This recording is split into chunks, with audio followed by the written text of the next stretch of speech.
Good morning everyone. आवाज आ रहे हैं सभी को? Morning sir.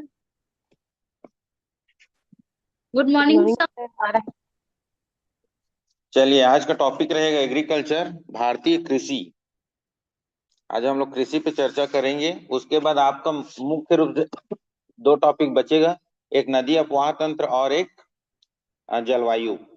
उसके बाद सेंसस को हम लोग करेंगे, जनगणना को। लेकिन मेरे ख्याल से जनगणना अभी का उतना इम्पोर्टेंट नहीं होगा। जो अगला जनगणना आएगा वो ज्यादा इम्पोर्टेंट रहेगा, लेकिन उसके टर्मिनोलॉजी को थोड़ा सा समझ लेंगे। ठीक है, तो चलिए लिखिए, भारतीय कृषि, टॉपिक एग्रीकल्चर।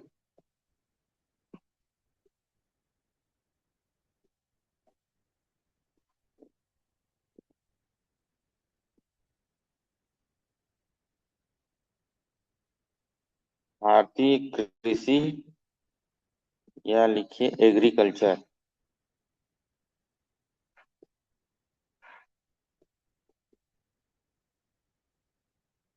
चलिए, तो देखिए, जो एग्रीकल्चर है वो अर्थव्यवस्था के कौन से क्षेत्र में आता है? प्राथमिक, द्वितीय, तृतीय, कौन से क्षेत्र में आएगा? प्राथमिक। तो लिखिए, ये अर्थव्यवस्था का प्राथमिक क्षेत्र है। मतलब ऐसे अर्थव्यवस्था के ऐसे उत्पादन जो सीधे हमें प्राकृतिक संसाधनों से प्राप्त होता है ना, वो क्या कहलाता है? प्राथमिक क्षेत्र कहलाता है। तो कृषि हमें सीधा मिट्टी से प्राप्त होता है, मतलब प्राकृतिक संसाधन से प्राप्त होता है। तो यह क्या होगा? अर्थव्यवस्था का एक प्राथमिक क्षेत्र होगा। ठीक है ना। उसके बाद देखिए, भारत का जो कृषि है, पहले से भारत एक कृषि प्रधान देश है, उसको पता है। लगभग भारत का 60% जो जनसंख्या है वो किस पे डिपेंड है? एग्रीकल्चर पर ही डिपेंड है ना। जनसंख्या कृषि पर आश्रित है, कृषि पर आश्रित है अपने रोजी रोटी के लिए। ठीक है। उसके बाद जब हमारा देश आजाद हुआ था, उस समय जो पूरे देश का जीडीपी था, जीडीपी में समझते हैं ग्रॉस ग्रॉस डोमेस्टिक प्रोडक्ट, सकल घरेलू उत्पाद। ठीक है। तो जितना हमारा इनकम था उसका जीडीपी का लगभग आपका 59% स्वतंत्रता के समय 1947 के समय में हमें एग्रीकल्चर से प्राप्त होता था। लेकिन अभी वर्तमान में मुश्किल से 15 से 20% जो होता है वो हमें 2026 के कंडीशन में अभी एग्रीकल्चर से प्राप्त होता है। ठीक है। तो इसका धीरे धीरे क्या होता गया, मतलब जीडीपी में वैल्यू गिरता गया, कम होता गया। लेकिन अभी भी जनसंख्या की दृष्टि से देखें तो 60% जनसंख्या अभी भी कृषि पर ही डिपेंड है। ठीक है ना। जैसे द्वितीय क्षेत्र, तृतीय क्षेत्र का महत्व तो बढ़ गया है ना समय के साथ साथ। तो ये हुआ। उसके बाद देखिए, कृषि मतलब क्या? कृषि मतलब फसल फसल उत्पादन की प्रक्रिया है ना। फसल उत्पादन की प्रक्रिया, इसे ही क्या बोलेंगे? हम कृषि बोलेंगे।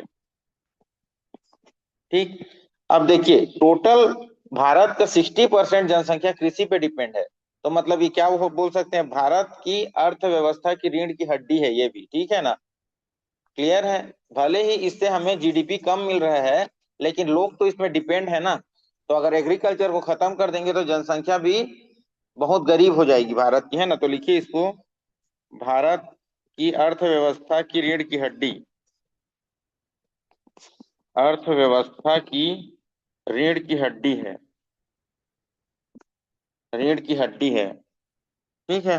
देखिए, इससे क्या होता है, सभी देशों को खाद्य सुरक्षा मिलती है ना। अगर हम लोग कृषि उत्पादन नहीं करेंगे तो खाने की आपूर्ति हो जाएगी। अब कितना भी इंडस्ट्री खोल लें, अगर कृषि प्रसंस्करित पदार्थ नहीं बनेंगे या तो आपके फसल उत्पादन नहीं होंगे तो इंडस्ट्री भी कहाँ चलेगा। तो इसीलिए लिखिए, कृषि से हमें खाद्य सुरक्षा प्राप्त होती है, कृषि से हमें खाद्य सुरक्षा मिलती है, खाद्य सुरक्षा मिलती है। ठीक है। चलिए, अब देखते हैं हम कृषि। तो फसल दो प्रकार के होते हैं। ठीक है। अब कृषि के अंतर्गत हम लोग देखते हैं फसल। फसल तो फसल कितने टाइप के होते हैं? दो टाइप के होते हैं। एक जो खाद्यान्न फसल होते हैं, जिसको हम खाने के लिए उपयोग करते हैं, खाद्यान्न फसल। और एक जो फसल होता है वो क्या होता है? वाणिज्यिक फसल, वाणिज्यिक फसल। तो खाद्यान्न फसल का क्या उपयोग है? ये किसान परिवार अपने भोजन की पूर्ति के लिए करता है, ठीक है। जबकि वाणिज्यिक फसल किस लिए किया जाता है? इससे पैसा कमाने के लिए और बाजार में बिक्री के लिए किया जाता है, ठीक। तो इसको लिखिए भोजन की आपूर्ति के लिए, भोजन की आपूर्ति हेतु खाद्यान्न फसल। जबकि वाणिज्यिक फसल किस लिए होता है? बाजार में बिक्री कर लाभ कमाने के मकसद से, है ना, लाभ कमाने के मकसद से। तो खाद्यान्न फसल में क्या क्या आ जाएंगे आपके? गेहूं, मक्का, धान, ज्वार, बाजरा, ठीक है, मटर, ये सब आपके खाद्यान्न फसल। जबकि वाणिज्यिक फसल में क्या आ जाएंगे? गन्ना, कपास, जूट, रबड़, चाय, कॉफी, ठीक, ये सब आपके वाणिज्यिक फसल में आएंगे, ठीक है।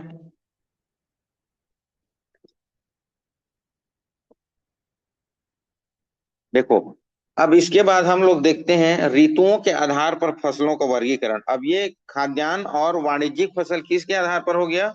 उत्पादन के आधार पर, ठीक है, कि किस मकसद से, इनका उद्देश्य क्या होता है। अब उसके बाद दूसरा देखते हैं हम ऋतुओं के आधार पर। तो लिखिए ऋतुओं के आधार पर, ऋतुओं के आधार पर फसलें। तो ऋतुओं के आधार पर मुख्य रूप से तीन फसल मिलेंगे। कौन कौन से? एक खरीफ फसल, एक रबी फसल और एक जायद फसल। लिखिए, सबसे पहले लिखिए खरीफ फसल, फिर लिखिए रबी फसल, फिर लिखिए जायद फसल। खरीफ फसल मीन्स क्या? हम्म, ये कब उत्पादित किया जाएगा? मानसून के समय, है ना। तो मानसून काल की फसल लिखिए, तो मानसून काल की फसल, क्लियर है। तो इस फसल को कब बुआई किया जाएगा? जून जुलाई में। जून जुलाई इसी समय क्या आता है? मानसून आता है। तो इस समय क्या होगा? इसकी बुआई होगी और इसको काटा कब जाएगा? अक्टूबर नवंबर में। इसको क्या कर दिया जाएगा? कटाई किया जाएगा इसका, क्लियर है। चलिए, तो इसमें अब क्या क्या आ जाएंगे? गेहूं, सॉरी गेहूं तो उसमें आएगा, इसमें आएगा धान, ज्वार, बाजरा, रागी, उड़द, मूंग, कपास, गन्ना। गन्ना भी खरीफ फसल है, ठीक है। ये सब आपके खरीफ फसल में आएंगे। क्यों? देखिए खरीफ फसल की प्रॉपर्टी क्या होती है? इसमें पानी की अधिक आवश्यकता होती है, पानी की आवश्यकता अधिक होती है, ठीक है। इसीलिए इसको बरसात में उगाया जाता है, ठीक है। अत्यंत मतलब अगर वर्षा नहीं होगा तो ये मर जाएंगे पेड़, ठीक है। इसीलिए इसको मानसून काल की फसल भी बोला जाता है, ठीक है। अब अगला लिखिए रबी फसल। रबी फसल मतलब इसमें तो पहली बात पानी की कमी होगी, पानी की आवश्यकता ज्यादा नहीं होगी, ठीक है। तो इसे लिख लीजिए, इसकी बुआई कब की जाएगी? नवंबर दिसंबर में। नवंबर दिसंबर में इसकी बुआई की जाएगी और मार्च अप्रैल में इसका कटाई हो जाता है। मार्च अप्रैल में इसकी कटाई हो जाती है, ठीक है। इसमें कौन कौन से आ जाएंगे? गेहूं, चना, जौ, मटर, सरसों, राई, ये सब आएंगे, ठीक है। तो इसमें पानी की आवश्यकता कम होती है, पानी की आवश्यकता कम होती है, कम, ठीक है। अगला है आपका जायद फसल। जायद फसल में क्या समझते हैं? जो ग्रीष्म ऋतु की फसल है ना। इसको लिख लीजिए ग्रीष्म ऋतु की फसल, ग्रीष्म ऋतु की फसल, ये जायद फसल होता है। इसमें क्या होता है? जितने भी आपको पानी वाले दिखते हैं ना, तरबूज, खरबूज, खीरा, ककड़ी, ठीक है, ये सब आपके जायद फसल में आते हैं। जितने भी सब्जी आते हैं, करेला, है ना, जैसे लता वाले हो गए, करेला हो गया आपका, तोरई हो गया, है ना। तो ये सब आपके, लौकी हो गया, ये सब जायद फसल में आते हैं। ठीक है, तो लिखिए इसमें क्या क्या आएंगे। मुख्य रूप से सब्जियां, ठीक है, तरबूज, ककड़ी, खीरा, करेला, लौकी, ठीक है, ये सब जायद फसल में आएंगे। ठीक है, तो इसको कब लगाया जाता है, तो इसको रबी और खरीफ के मध्य में लगाया जाता है। ठीक है, तो लिख लीजिए रबी और खरीफ फसल के मध्य, खरीफ फसल के मध्य इसका उत्पादन किया जाता है, जायद फसल का। ठीक है, तो ये हो गया आप लोगों का फसलों के प्रकार। ठीक है, मौसम के हिसाब से और उद्देश्य के हिसाब से दो फसल, खाद्यान्न फसल और वाणिज्यिक फसल। ठीक है, चलिए इसके बाद अब हम लोग देखते हैं कृषि जोत और उसके आकार। मतलब भारत में जो कृषि कार्य करने के लिए एक विशेष स्थान पर किसी व्यक्ति के पास कितनी भूमि है, उस भूमि को बोलते हैं कृषि जोत।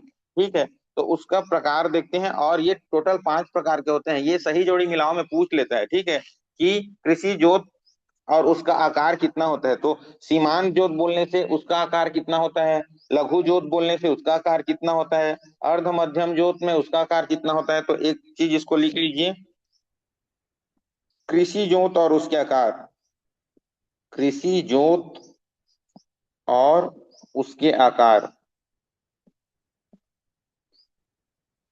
तो कृषि जोत मतलब क्या समझते हैं, अगर किसी व्यक्ति के पास कृषि कार्य करने के लिए एक विशेष स्थान पर कितना कृषि भूमि उपलब्ध है उसके पास, उसको क्या बोलते हैं, कृषि जोत बोलते हैं। ठीक है, तो लिखिए इसको, कृषि कार्य करने के लिए किसान के पास किसी विशेष स्थान पर कुल कृषि भूमि का आकार कृषि जोत कहलाता है। ठीक है, टोटल कृषि जोत 5 प्रकार के होते हैं। ठीक है ना, 5 प्रकार। पहला लिखिए सीमांत जोत।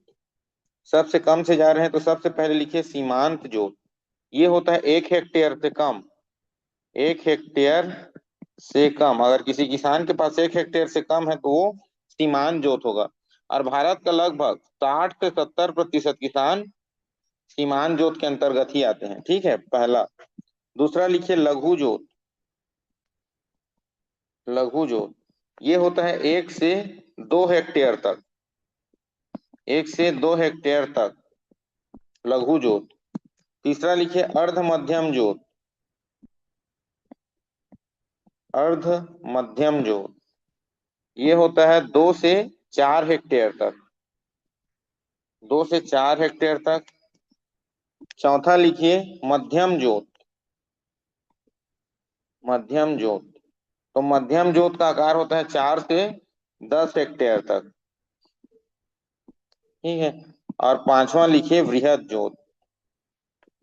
वृहद जोत, तो वृहद जोत जो होता है वो 10 हेक्टेयर से अधिक होता है। ठीक है, अधिक। ठीक, तो ये भारत में लगभग 10% किसान वृहद जोत वाले हैं। ठीक है, तो सबसे ज्यादा किसान भारत में किस टाइप के हैं, सीमांत जोत वाले, और सबसे कम वृहद जोत वाले हैं। ठीक है, तो देखिए इसमें आपको सही जोड़ी मिलाने के लिए पूछ सकता है, या तो डायरेक्ट पूछ सकता है कि वृहद जोत के में किसान के पास कितना हेक्टेयर जमीन होता है, और इसमें ऑप्शन बना के आप लोगों को दे देगा। ठीक है, तो ये हो गया आप लोगों का कृषि जोत और उनके आकार। ठीक है, अब देखिए कृषि की विधियां। कृषि मुख्य रूप से 2 प्रकार की होती है, एक निर्वाह कृषि और एक होता है वाणिज्यिक कृषि। वाणिज्यिक कृषि सब में आएगा आपका। ठीक है, सब विधि में वाणिज्यिक कृषि आएगा एक मतलब प्रकार के रूप में। तो सबसे पहले देखेंगे निर्वाह कृषि। निर्वाह कृषि कृषि क्या होगा, इससे केवल किसान अपना जीवन यापन कर सकता है ना, भरण पोषण के लिए उपयोग करता है इसको, तो ये निर्वाह कृषि कहलाता है। तो और 10% वाणिज्यिक क्या है? कृषि 10% किसान, भारत के टोटल 10% किसान वृहद जोत के अंतर्गत आते हैं, और 60 से 70% किसान सीमांत जोत के अंतर्गत आते हैं। ठीक है, तो लिखिए कृषि की विधियां। कृषि की विधियां, तो मुख्य रूप से दो टाइप का कृषि देखेंगे हम लोग। एक देखेंगे निर्वाह कृषि, और एक देखेंगे वाणिज्यिक कृषि। वाणिज्यिक कृषि, निर्वाह कृषि का मूल मूल मकसद, इसका उद्देश्य क्या होता है? भोजन पूर्ति करना और जीवन यापन करना। जीवन यापन करना निर्वाह कृषि का उद्देश्य होता है, जबकि वाणिज्यिक कृषि का उद्देश्य क्या होता है? बाजार में फसल बिक्री कर लाभ कमाना। फसल बिक्री कर लाभ कमाना। क्लियर? तो देखिए, निर्वाह कृषि को फिर हम लोग दो भाग में बांट सकते हैं। ठीक है, एक गहन निर्वाह कृषि, गहन निर्वाह कृषि, और एक आदिम निर्वाह कृषि, आदिम निर्वाह कृषि। ठीक है, तो गहन और आदिम, आदिम मीन्स क्या होगा? आदिम मतलब जो आपके पुराने जमाने से जंगली क्षेत्र में निवास करने वाले जितने भी आदिवासी क्षेत्र हैं, उनमें जो कृषि का स्टाइल है वो क्या है आप लोगों का? आदिम निर्वाह कृषि है ना। मतलब जितने भी जनजाति परिवार हैं, वो अपनी आवश्यकता की पूर्ति के लिए क्या क्या कर सकते हैं? एक तो पशु चारण करते हैं, स्थानांतरित कृषि करते हैं। तो ये सब किस में आएंगे? आपके आदिम निर्वाह कृषि में आएंगे। जबकि गहन निर्वाह कृषि में क्या होगा? किसान के पास जमीन रहेगा, लेकिन उसके जोत का आकार बहुत छोटा रहेगा। ठीक है, जनसंख्या उस एरिया में ज्यादा रहेगा, जनसंख्या घनत्व तो ज्यादा रहेगा। ठीक है, तो और जनरली सामान्य उपकरण यूज करेंगे, जैसे ट्रैक्टर वैक्टर हो गया, हार्वेस्टर, ये सब उपयोग नहीं करेंगे। वो लोग क्या करेंगे? हाथ से फसल की कटाई करेंगे, हाथ से फसल की बुनाई करेंगे। ठीक है ना, उसके बाद बैल से खेत को जोतेंगे। तो इस तरह से जो कृषि होती है, और ये पूरा मानसून पे डिपेंड रहेंगे, इनके पास बोरवेल ट्यूबवेल की व्यवस्था नहीं होगी। ये सब गहन कृषि में आएगा। ठीक है, गहन निर्वाह कृषि में। और आदिम निर्वाह कृषि में ये पूरी तरह से पशु चारण पे निर्भर रहेंगे, वन्य वन्य जितने भी उत्पादक हैं, मतलब वन्य उत्पादन पे डिपेंड रहेंगे। ठीक है ना, फल मूल कंद मूल पर। और कृषि झूमिंग कृषि करेंगे, एक जगह कृषि करेंगे फिर चले जाएंगे, दूसरे जगह करेंगे फिर चले जाएंगे, वहां का उत्पादकता खत्म हो जाने के बाद दूसरे जगह चले जाते हैं। ठीक है, तो ये आपके आदिम निर्वाह कृषि में आएगा। ठीक है, तो लिखिए गहन निर्वाह कृषि किसान द्वारा होगा ये। पहली बात तो कृषि। ठीक है, इसमें जोत का आकार छोटा होगा। लिखिए जोत का आकार छोटा होगा, जनसंख्या अधिक होगा इस क्षेत्र में, जनसंख्या घनत्व उच्च। ठीक है, कैसे उपकरण उपयोग करेंगे? तो सामान्य उपकरण उपयोग करेंगे कृषि के लिए। लाइक क्या बोलना चाहिए? बैल। ठीक है, मानव श्रम। ठीक है, खुद से स्वयं से कटाई बुनाई करेंगे खेतों का। ठीक है, मतलब कुल मिलाकर पारिवारिक श्रम की आवश्यकता होगी। पारिवारिक श्रम, पूरा परिवार खेती करने जाएगा, पूरा परिवार के लोग अपना श्रम योगदान देंगे। ठीक है, ये कैसे रहेंगे? मानसून पर डिपेंड रहेंगे, मानसून पर आधारित। ठीक है, और उर्वरक का उपयोग करेंगे, लेकिन जैविक उर्वरक का उपयोग करेंगे, जैविक उर्वरक। तो कृषि जैसे पद्धतियां के अंतर्गत आएगा ना ये? हाँ, कृषि पद्धति के अंतर्गत आएगा गहन निर्वाह कृषि। ठीक है, मतलब कृषि की जितनी भी विधियां हैं उसी को पद्धति बोलेंगे। ठीक, अब लिखिए आदिम निर्वाह कृषि। तो ये आदिम निर्वाह कृषि कब वहां होगा? आदिवासियों के द्वारा होगा, आदिवासियों के द्वारा। ठीक है, ये क्या करेंगे? पशुचारण करेंगे, पशुचारण। क्या करेंगे? झूम कृषि करेंगे, झूम कृषि। इसी को क्या बोलेंगे? स्थानांतरित कृषि।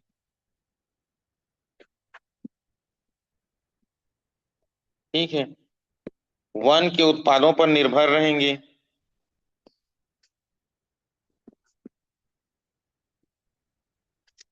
और आदिम जीवन शैली का पालन करेंगे। आदिम जीवन शैली इनका रहेगा। ठीक है, ये निर्वाह कृषि के अंतर्गत आएगा। अब हम लोग अगर वाणिज्यिक कृषि देखेंगे तो इसमें इसका मुख्य मतलब मुख्य उद्देश्य क्या रहेगा? लाभ कमाना। तो इसमें क्या होगा? आधुनिक उपकरणों का उपयोग किया जाएगा।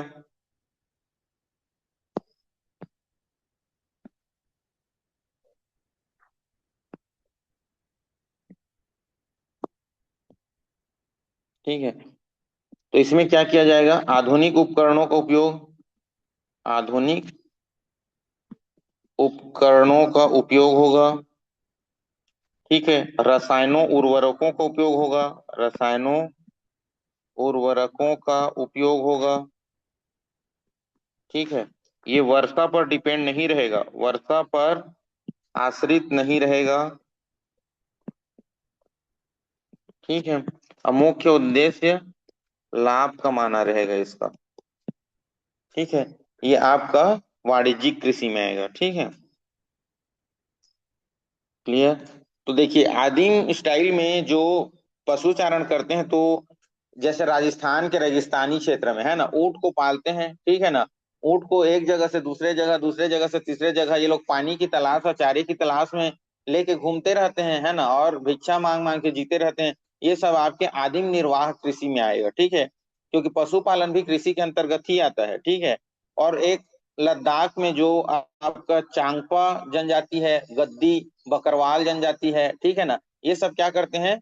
जा जाके जहाँ पे मर्ग बताया था, मर्ग बुग्याल, उस जगह में घूमते रहते हैं अपने पशुओं को लेके। ठीक है ना, और घास चराते रहते हैं। तो ये सब आपके किस में आएंगे? पशु चारण और आदिम निर्वाह कृषि में आएंगे। ठीक है, क्लियर। चलिए, तो एक अगला लिखिए, स्थानांतरित कृषि। किसे बोलते हैं स्थानांतरित कृषि? स्थानांतरित कृषि, शिफ्टिंग एग्रीकल्चर, है ना, शिफ्टिंग एग्रीकल्चर। तो शिफ्टिंग एग्रीकल्चर मतलब ये मुख्य रूप से जनजातियों के द्वारा किया जाएगा। मतलब ये आदिम, पहले तो लिख लीजिए, ये आदिम निर्वाह कृषि के अंतर्गत आता है। आदिम निर्वाह कृषि के अंतर्गत आएगा।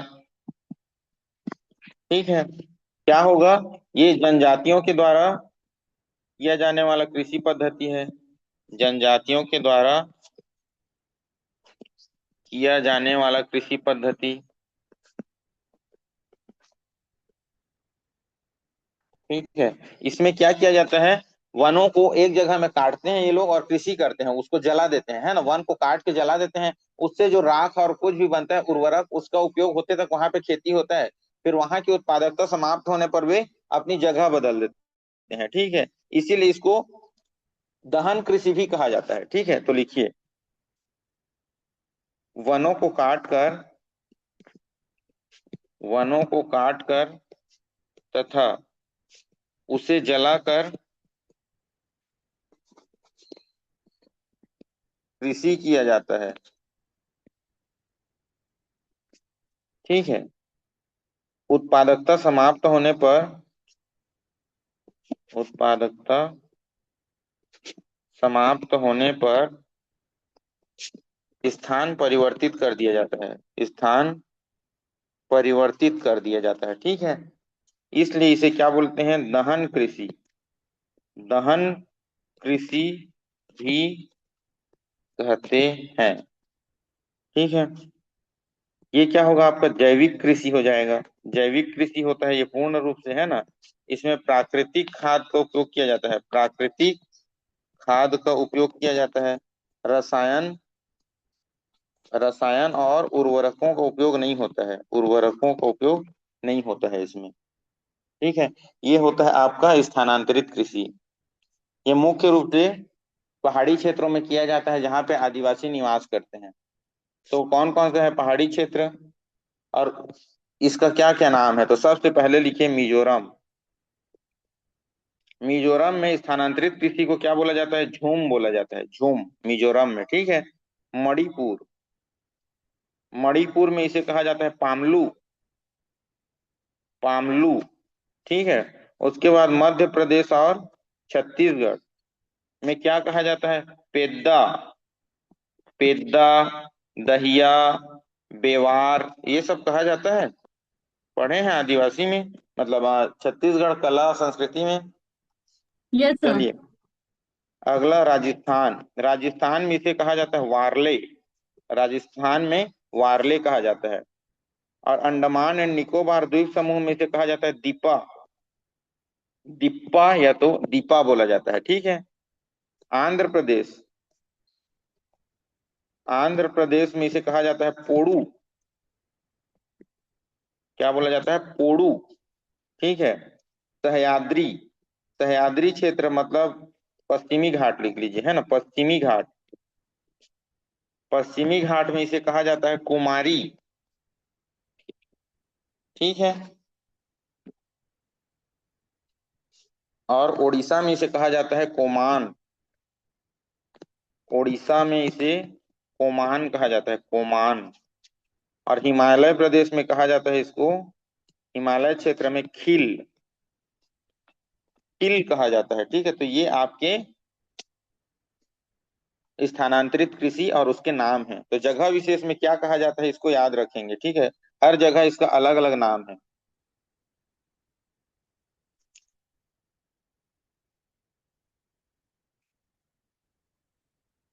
क्लियर? चलिए, अब अगला देखते हैं हम लोग क्या पढ़ने लायक है। और इसमें तो अच्छा, मिश्रित कृषि क्या किसको बोलते हैं पता है? मिश्रित कृषि, तो लिख लीजिए इसको। इसमें किसान कृषि के साथ साथ अपने आय के अन्य स्रोत के रूप में पशुपालन का भी कार्य करता है। लिख लीजिए, इसमें किसान कृषि के साथ साथ अपने अन्य आय के साधन के रूप में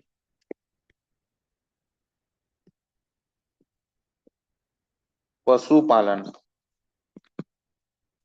पशुपालन का भी कार्य करता है। ये आपका मिश्रित कृषि कहलाएगा, ठीक है। बाकी आप लोगों को मृदा पर्दन तो पढ़ा दिया था ना पूरा। मृदा पर्दन उसमें पढ़े थे ना, मिट्टिया में मृदा पर्दन। तो मृदा पर्दन किस लिए होता है? उसके ए संस्तर ओ संस्तर का उड़ जाना, मतलब उसका उठ जाना, निकल जाना, क्या होता है? आपका मृदा पर्दन कहलाता है, ठीक है। तो मृदा पर्दन को बचाने के उपाय भी बताया था। क्या क्या बताया था? पहले तो वृक्ष लगाना, घास को लगाना, कंटूर खेती करना, है ना, ठीक है। वो सब चीज तो उतना इम्पोर्टेंट नहीं है।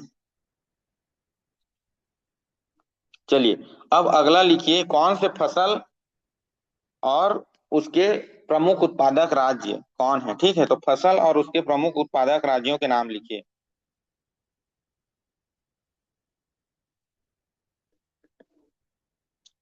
चलिए, इधर लिखिए प्रमुख फसल और इधर लिखिए उत्पादक राज्य, प्रमुख उत्पादक राज्य। सबसे पहले लिखिए धान। धान या चावल, वही है ना। तो धान या चावल के लिए प्रमुख उत्पादक राज्य है वेस्ट बंगाल, ठीक है। दूसरा लिखिए गेहूं। गेहूं के लिए है आपका उत्तर प्रदेश, ठीक है। गेहूं हो गया। आलू, आलू में भी उत्तर प्रदेशी है, ठीक है, गेहूं और आलू दोनों में। तीसरा लिखिए मक्का। मक्का में है कर्नाटक, ठीक है, मक्का के लिए कर्नाटक। चौथा लिखिए दलहन। दलहन मतलब सभी दाल ना, पूर्ण रूप से इसमें आपके रहड़ आ जाएगा, अरहर आ जाएगा, मूंग आ जाएगा, ठीक है ना, उड़द आ जाएगा, मसूर आ जाएगा। तो पूरा संपूर्ण दलहन देखें दाल, तो इसमें आ जाएगा मध्य प्रदेश, ठीक है। और अगर संपूर्ण तिलहन देखें, जिससे तेल उत्पादन होता है, तो इसमें आ जाएगा आपका राजस्थान, ठीक है। तिलहन में राजस्थान और दलहन में मध्य प्रदेश, ठीक है। छठवां लिखिए मूंगफली। मूंगफली में है आपका गुजरात। गन्ना, गन्ना में आपका उत्तर प्रदेश। जूट, जूट को तो जानते ही होंगे। जूट का वेस्ट बंगाल। बंगाल है ना, पश्चिम बंगाल। नौवां लिखिए तंबाकू। ये इंपॉर्टेंट है ना, तंबाकू, तंबाकू में आंध्र प्रदेश है, इसको याद रखेंगे, आंध्र प्रदेश। ठीक है। 10वां प्राकृतिक रबड़, सिंथेटिक नहीं ना, प्राकृतिक रबड़। प्राकृतिक रबड़ में केरल, प्राकृतिक रबड़ में केरल। कॉफी, कॉफी उत्पादन में प्रमुख कौन सा है? कर्नाटक। ठीक है। और सूर्यमुखी, सूरजमुखी उत्पादन में भी प्रमुख है क्या? कर्नाटक ही है। सूर्यमुखी में भी कर्नाटक ही है। ठीक है। उसके बाद लिखिए 13 ज्वार, ज्वार उत्पादन में महाराष्ट्र है। ठीक है, ज्वार उत्पादन में। कपास उत्पादन में टॉप में है गुजरात। जूट और जूट में वेस्ट बंगाल और कपास में गुजरात, इसको याद रखना। उसके बाद 15वां लिखिए प्याज, प्याज उत्पादन में भी है आपका महाराष्ट्र टॉप में। फिर चाय उत्पादन, कॉफी में कर्नाटक लेकिन चाय में असम। ठीक है, असम की घाटी फेमस है चाय उत्पादन के लिए।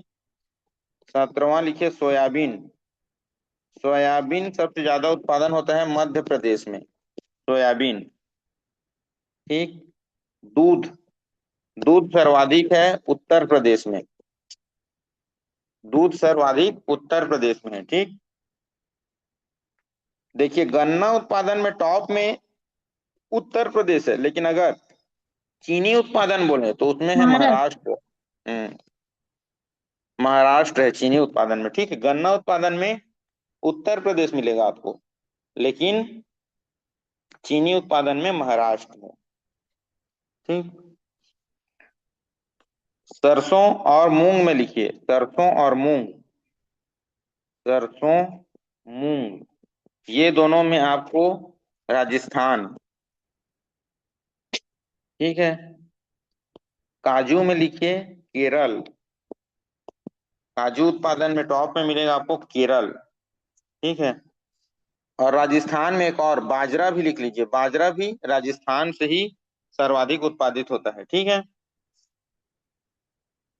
उसके बाद चना और उड़द, चना और उड़द, ये आपको सर्वाधिक देखने को मिलेगा कहाँ? महाराष्ट्र में। ठीक है।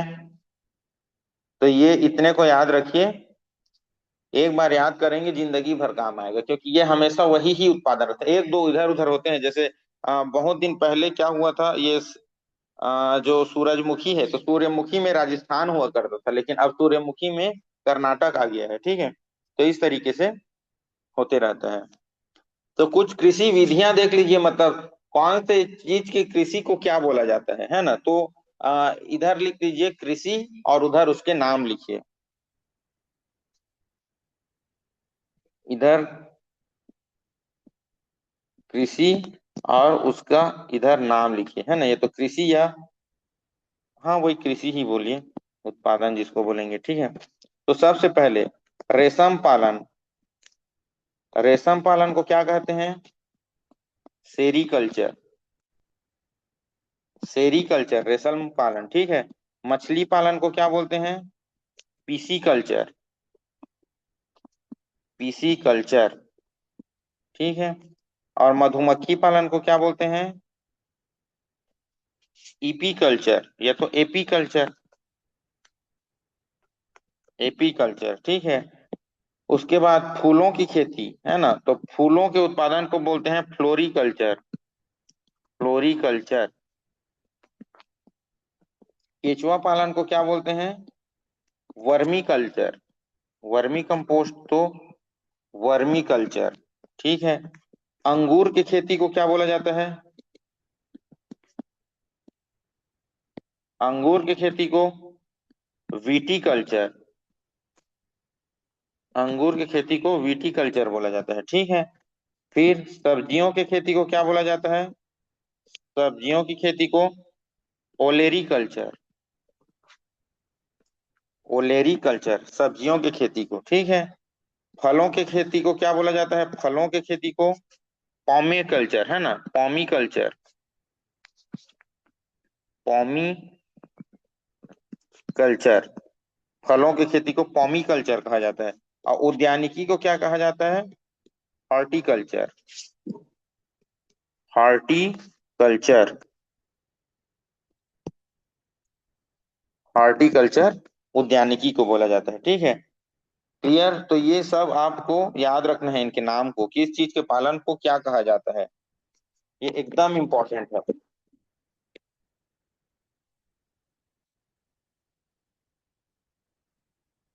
अब क्या बचा? प्रमुख क्रांतियां है ना, क्या क्या क्रांति किसकी संबंधित है? तो लिखिए, कृषि की प्रमुख क्रांतियां,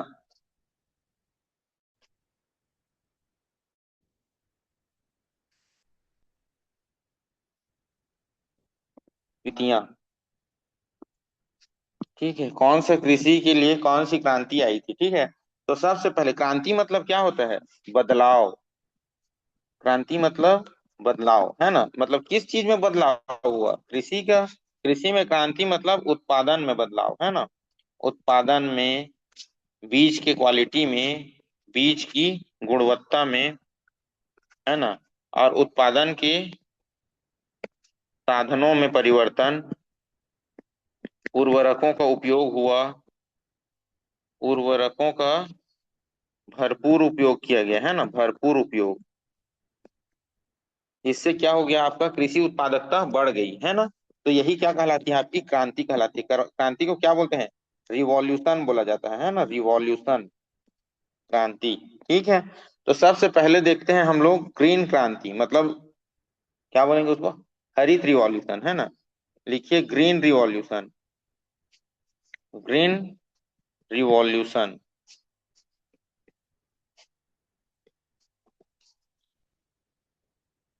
इसे ही क्या बोला जाता है? हरित क्रांति, हरित क्रांति कहा जाता है। ठीक है, तो हरित क्रांति का उत्पादन, तो हरित क्रांति का संबंध किससे है? खाद्यान्न में वृद्धि से है ना, खाद्यान्न में वृद्धि से इसका क्या है? संबंध है। ठीक है, और भारत में ये कब आया था? 1966 से 1969 के बीच। यहीं पे क्या हुआ था? हमारा 5 ईयर प्लान को स्टॉप कर दिया गया था है ना, मतलब पाउस किया गया फिफ्थ था, क्रांति। है ना। ठीक है, हाँ, तो ये जब हमारा तृतीय मतलब पंचवर्षीय योजना हुआ था, उसके बाद ये आया था। ठीक है, तो लिखना थर्ड 5 ईयर प्लान के बाद ये आया था, ऐसे लिख लीजिए, आफ्टर थर्ड 5 ईयर प्लान। ठीक है, तो भारत में इसके जनक कौन थे? M S Swaminathan, M S Swaminathan इसके जनक थे। ठीक है, इन्हीं को अभी भारत रत्न दिए हैं, पता है ना, 2024 में। तो लिख लीजिए 2024 में इन्हें भारत रत्न दिया गया, भारत रत्न की उपाधि दी गई है। ठीक है, इनको, स्वामीनाथन को। क्लियर? तो भारत में सबसे ज्यादा असर कौन से फसल पे हुआ हरित क्रांति का? तो लिख लीजिए गेहूं में हुआ, गेहूं।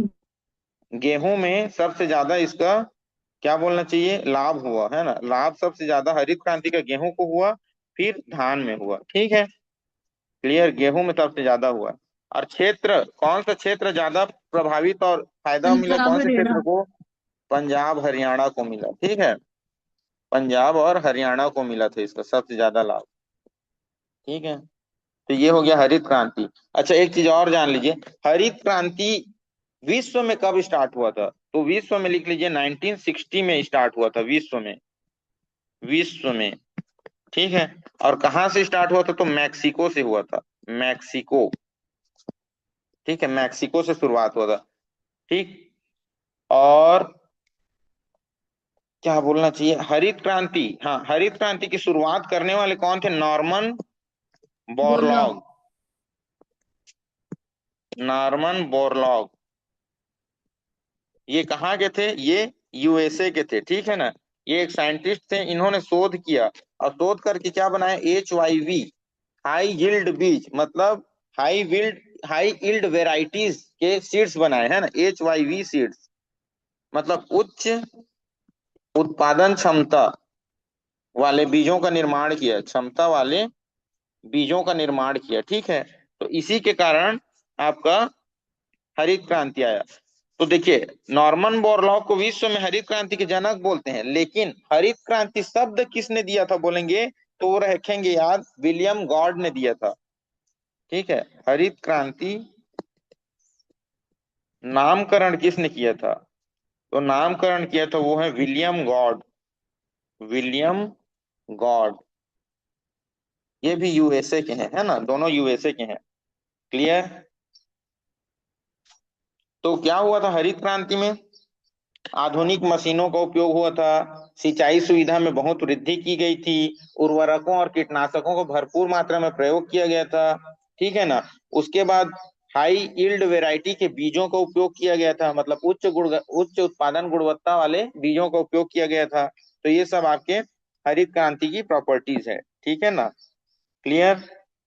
तो चलिए, हरित क्रांति के पहले भी एक किसानों के लिए एक वो चलाया गया था कार्यक्रम, उसका नाम है क्या, IADP। ठीक है, लिखिए इसको, intensive agriculture develop district programme, है ना, लिखिए intensive, intensive agriculture district programme. Programme means गहन कृषि जिला कार्यक्रम। ठीक है, गहन कृषि जिला कार्यक्रम चलाया गया था कब, 1960 में। 1960 में इसको चलाया गया था। ठीक है, इसे 7 राज्यों के 7 जिलों में चलाया गया था। 7 राज्यों में, जो 7 जिले हैं, हर राज्यों के एक एक जिले में ये चलाया गया था। ठीक है। क्लियर। तो इसी के असफल होने से ये उतना सफल नहीं हुआ था। उसके बाद क्या आया, आपका हरित क्रांति लाया गया, जो कि क्या हुआ, पूर्ण रूप से सक्सेस हो गया हरित क्रांति। ठीक। तो ये एक क्रांति हो गया। अब अगला लिखिए, ऑपरेशन फ्लड लिखिए, है ना, मतलब श्वेत क्रांति। दूसरा है आपका श्वेत क्रांति, इसी को क्या बोला जाता है, ऑपरेशन फ्लड। Operation flood. ठीक है, या तो फिर लिखिए व्हाइट रिवॉल्यूशन। White revolution. ठीक है ना। श्वेत क्रांति, ये किससे संबंधित है, ये दूध उत्पादन से संबंधित है ना, दुग्ध उत्पादन से संबंधित है ये। कब प्रारंभ हुई थी, तो 1970 में ये शुरुआत किया गया था। जैसे ही आपका हरित क्रांति समाप्त हुआ, दुग्ध क्रांति की शुरुआत कर दी गई। ठीक है। तो ये मुख्य रूप से मिल्क प्रोडक्शन में वृद्धि से संबंधित है। ठीक है, तो इसके जनक कौन है, वर्गीस कुरियन। वर्गीस कुरियन, इन्हीं के जन्म दिवस को क्या बनाया जाता है, विश्व दुग्ध दिवस मनाया जाता है। कब था इनका जन्म दिवस, 26 नवंबर। ठीक है, इसको लिखिए विश्व दुग्ध दिवस के रूप में मनाया जाता है 26 नवंबर को। क्लियर। चलिए, तो अब उत्पादन हो रहा था दूध का अच्छा खासा, तो उसके लिए क्या किया गया था, NDDB की स्थापना की गई थी। NDDB मतलब नेशनल डेयरी डेवलपमेंट बोर्ड। तो लिखिए इसको, राष्ट्रीय डेयरी विकास बोर्ड। डेयरी विकास बोर्ड। ठीक है, नेशनल डेयरी डेवलपमेंट बोर्ड, इसकी स्थापना कब की गई थी, तो 1965 में की गई थी। ठीक है, इसका हेडक्वार्टर कहाँ है, आनंद में है, आनंद, गुजरात। ठीक है, तो यही अमूल है ना, आनंद मिल्क यूनियन लिमिटेड, अमूल। तो आनंद में तो है इसका, है ना, हेडक्वार्टर, लेकिन आनंद की स्थापना कब हुई थी, आनंद, आनंद गुजरात में है। तो Anand milk union limited, union limited, ये दूध से संबंधित है। तो सबसे ज्यादा फायदा किसको हुआ, अमूल को हुआ था, है ना। तो ये 1946 में स्थापना हुआ था अमूल का। ठीक है, कहाँ पे, गुजरात में। ठीक। तो फ्लड क्रांति के आने के बाद भारत विश्व में सर्वाधिक दूध उत्पादक देश बन गया, है ना, विश्व का सर्वाधिक दूध उत्पादक देश है भारत। दूध उत्पादक देश कौन सा है, भारत है। ठीक है। क्लियर। तो ये हो गया आप लोगों का दुग्ध उत्पादन से संबंधित सारी चीजें। कब विश्व दुग्ध दिवस मतलब राष्ट्रीय दुग्ध दिवस मनाया जाता है, एनडीडीबी कब बना, आनंद क्या है, आनंद की स्थापना कब हुआ।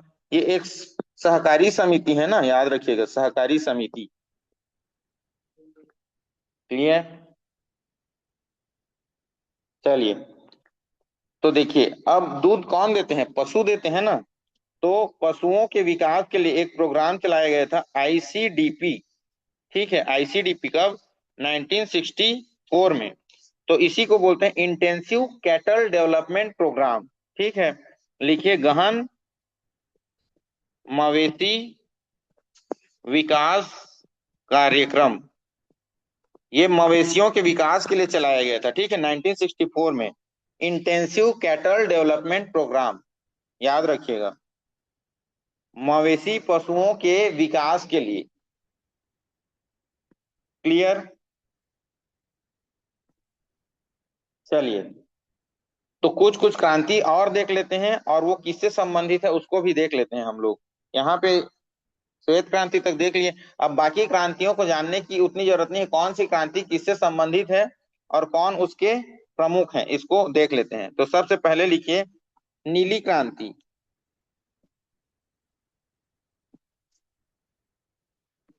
चलिए इधर लिखिए नीली क्रांति। नीली क्रांति, नीली क्रांति किससे संबंधित है, तो मछली उत्पादन से। ठीक है, क्रांति और उसका संबंध किस चीज से है ना।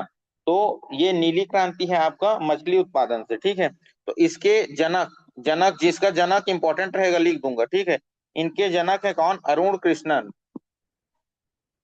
अरुण कृष्णन। ठीक है, उसके बाद आता है आपका पीली क्रांति। पीली क्रांति, पीली मतलब पीला कलर का क्या रहता है, तिलहन रहता है। तो तिलहन से संबंधित है पीली क्रांति। ठीक है, तेल, तेल उत्पादन से। ठीक है, तो इसके जो प्रमुख है वो है सेम पित्रोदा, सेम पित्रोदा, पीली क्रांति के। उसके बाद आता है आपका लाल क्रांति। तो लाल क्रांति दो चीज से संबंधित है, एक तो टमाटर और एक मांस।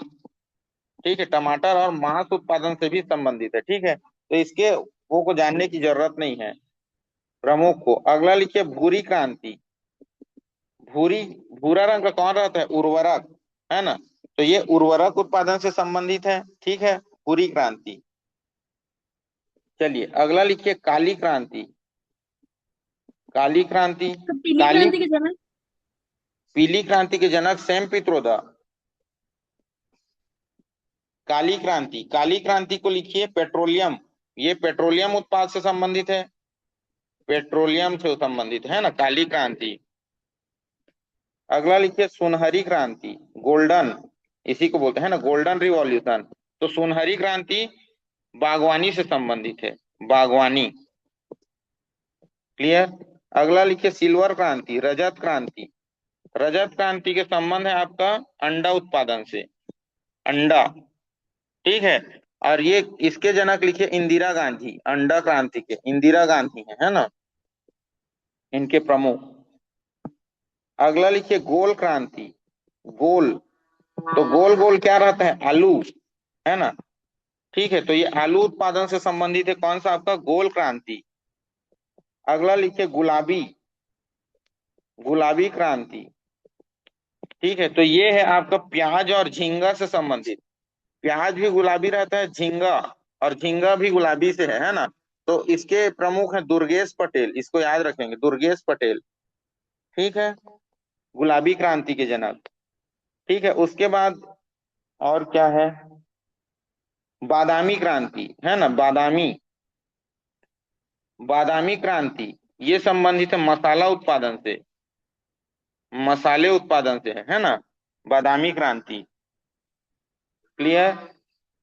उसके बाद और क्या बचा, श्वेत हो गया, दूध का, गोल्डन फाइबर, पीली, नीली, रजत फाइबर। क्रांति, हाँ, सर क्या बच गया, क्रांति। क्या क्रांति। एग्जाम में आया था धूसर क्रांति करके, इसी को बोलते हैं क्या, उर्वरक वाला को। हाँ, धूसर हाँ क्रांति सर उर्वरक उर्वरक। का ही है। हाँ, उर्वरक का ही है ना, ये जो लिखा तो हूँ, कहाँ है उर्वरक के लिए। ये भूरी क्रांति या धूसर क्रांति, इसी को लिख लीजिए धूसर क्रांति, ठीक है, या तो फिर ग्रे क्रांति, ग्रे रिवॉल्यूशन, है ना, ये उर्वरक का ही आएगा, ठीक है। सदाबहार क्रांति क्या होगा, सभी कृषि उत्पादों को एक साथ मिला के उत्पादन करना, है ना, तो इसको लिख लीजिए सभी कृषि उत्पादों उत्पादों का एक साथ उत्पादन, एक साथ उत्पादन, ये आपका सदाबहार, या तो इसी को क्या बोलेंगे, एवरग्रीन, एवरग्रीन रिवॉल्यूशन बोलेंगे, ठीक है। तो ये सब इंपॉर्टेंट है।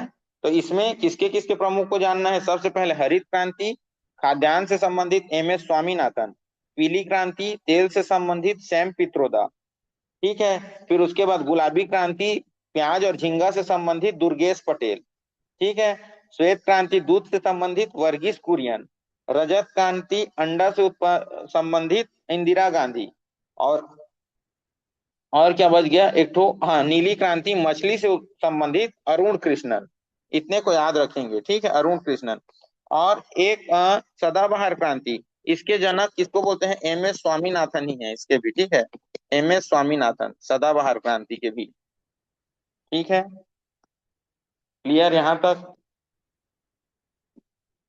अब और क्या बचा, कुछ कुछ वो देख लीजिए, कुछ कुछ कृषि से संबंधित कुछ कुछ सरकार के द्वारा प्रोग्राम चलाए गए हैं, उन प्रोग्रामों को देख लीजिए, है ना, ये इंपॉर्टेंट है, आता है। तो अगला लिखिए, क्या लिखेंगे, कृषि से संबंधित कुछ योजनाएं, मतलब नहीं, कृषि से संबंधित कुछ सरकारी योजनाएं, ठीक है, इसी को लिख लीजिए। देखिए, तो सबसे पहले तो लिखिए किसान क्रेडिट कार्ड, केसीसी कब स्टार्ट हुआ था, लिखिए किसान क्रेडिट कार्ड, क्रेडिट कार्ड, इसे एकदम अति अल्प ऋण में किसानों को क्रेडिट दिया जाता है ना, तो इसका शुरुआत हुई थी 1998 में, ठीक है।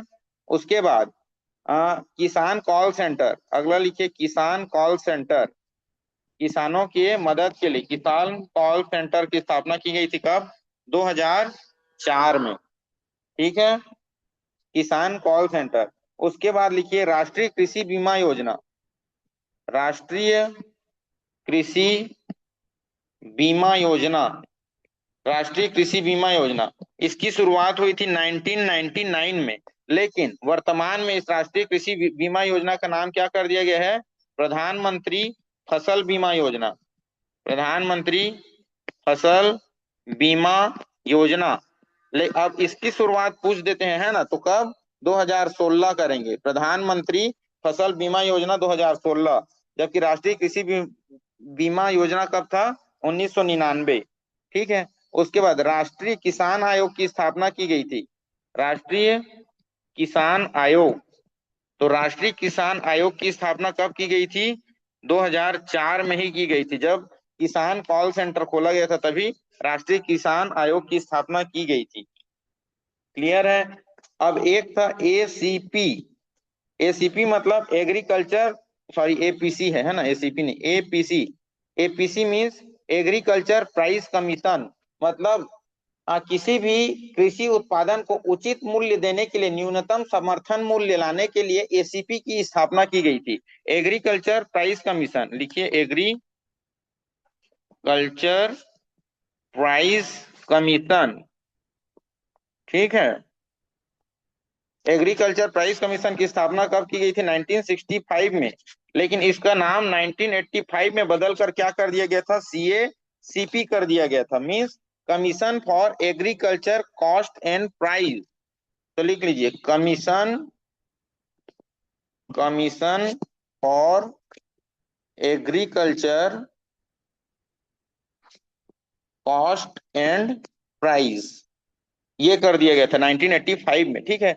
ये किस लिए किया गया था, किसानों को उनके उत्पादों का, कृषि उत्पादों का कम से कम न्यूनतम समर्थन मूल्य मिल पाए, जिसमें उनका मूल लागत जितना होता है उससे उनको कुछ परसेंट प्रॉफिट हो, तभी तो कोई किसानी करेगा, तो उसी के मूल्य का निर्धारण के लिए इसकी स्थापना की गई थी, ठीक है। सी एसीपी का स्थापना 1965 में, फिर उसका नाम परिवर्तन करके 1985 में सीएसीपी कर दिया। उसके बाद एक लिखे नाफेड। नाफेड की स्थापना की गई थी। NAFED means national agriculture cooperative marketing federation of India. मतलब ये किसानों को एक उचित मूल्य दिलाने के लिए, है ना, नाफेड का भी स्थापना किया गया था। मतलब किसी भी चीजों का उत्पादन, तो नाफेड क्या करता है, एक संस्था है जिसको एसीपी क्या करती है, रिकमेंडेशन करती है कि इतना न्यूनतम मूल्य होना चाहिए। फिर ये नाफेड और ट्राइफेड इसका कैलकुलेशन करते हैं और इसको सरकार के सामने में रखते हैं। फिर सरकार अपना उचित मूल्य तय करती है ना, किसानों के लाभ को देखते हुए। तो लिखिए नाफेड क्या है, ये जनरल किसानों के लिए है। और ट्राइफेड क्या है, वो आदिवासी ट्राइबल क्षेत्र के लोगों के लिए है। तो नाफेड की स्थापना कब हुई थी, लिखिए 2 अक्टूबर 1958 में। ये इंपॉर्टेंट है, याद रखिएगा। और इसका पूरा नाम भी याद रखिएगा, national agriculture cooperative marketing corporation, sorry, federation, federation of India. ठीक है, ये आपका नाफेड है। ये क्या करता है, कृषि उत्पादों तथा किसानों का किसानों के लाभ के लिए सरकार को रिकमेंडेशन देता है। रिकमेंडेशन को क्या बोलेंगे, कुछ कुछ निर्देश देता है ना, निर्देश देता है। ठीक है, ये हो गया नाफेड। उसी प्रकार है आपका ट्राइफेड।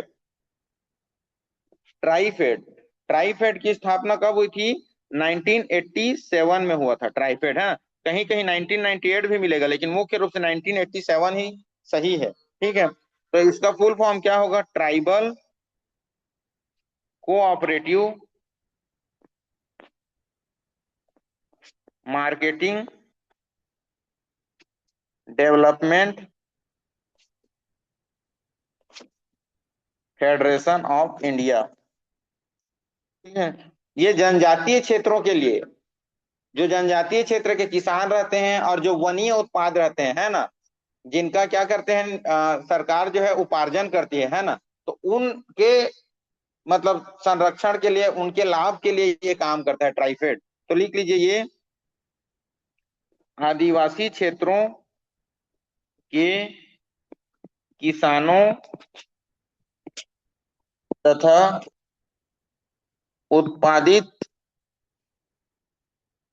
फसलों के लिए सरकार को निर्देश देती है। ठीक है, क्लियर। तो ये हो गया ट्राइफेड। तो ये सब चीज इंपॉर्टेंट है, इन सब चीजों को याद रखिएगा। क्लियर।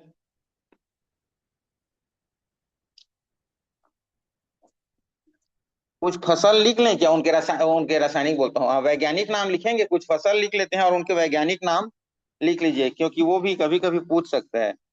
तो यहाँ लिख लीजिए फसल, और उसके यहाँ पे लिख लीजिए वैज्ञानिक नाम। ठीक है, तो जैसे पहला लिखिए चावल। चावल का वैज्ञानिक नाम क्या है, ओराइजा स्टाइवा। ठीक है, तो इसको ओराइजा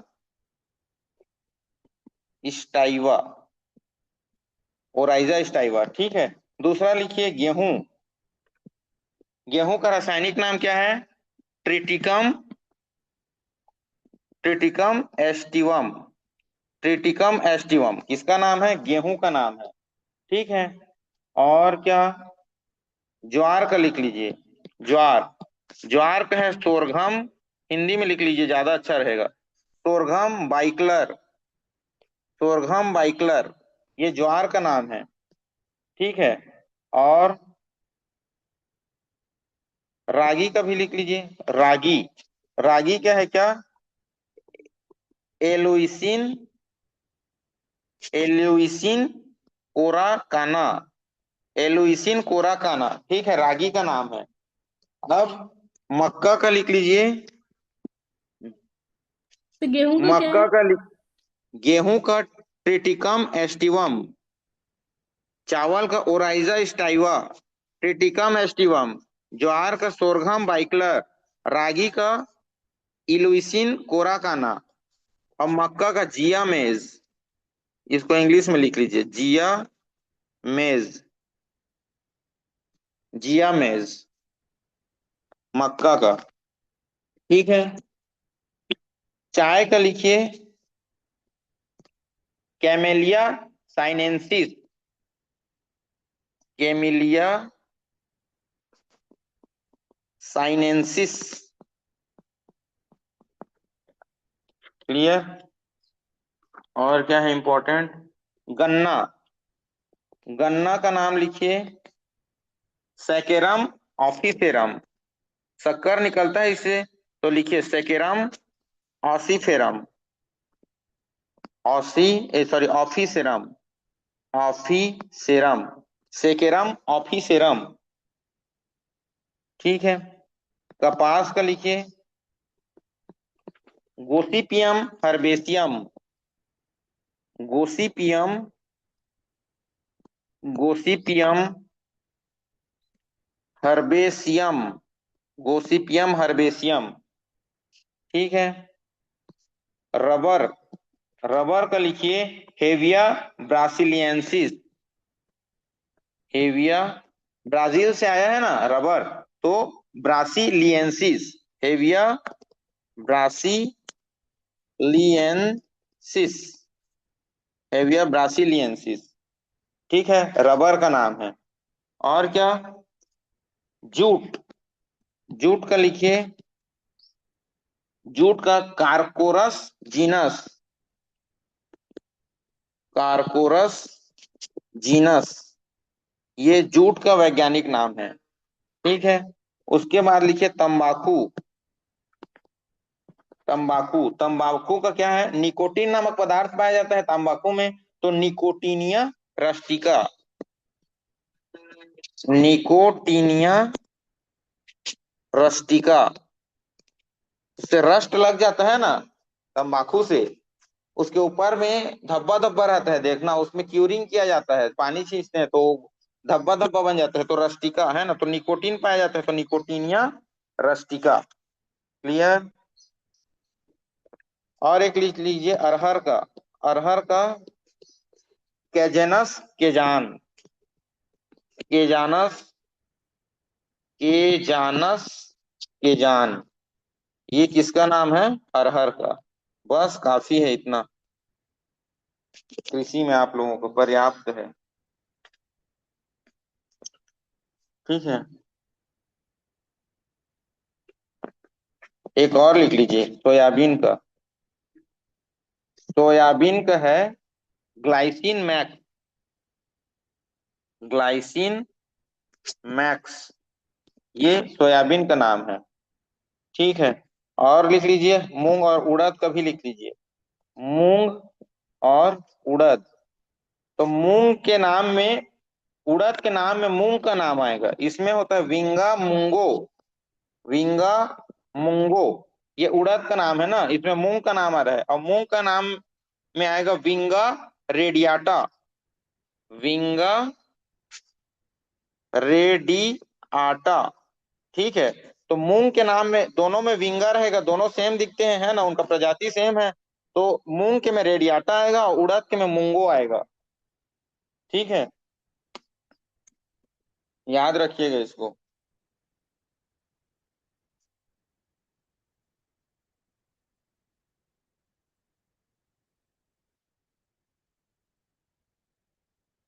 ठीक है, मूंग का रेडियाटा होगा, याद रखना, और उड़द का मूंगो होगा,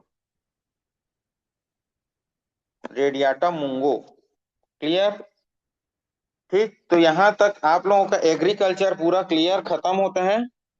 कल अब हम लोग देखेंगे, क्या बच गया, जलवायु, जलवायु देखेंगे, या तो फिर नदी अपवाह तंत्र स्टार्ट करेंगे कल। ठीक है, चलिए तो ठीक है, यहीं पे क्लास खत्म करते हैं आज का, कल मिलते हैं अब अगले टॉपिक के साथ में।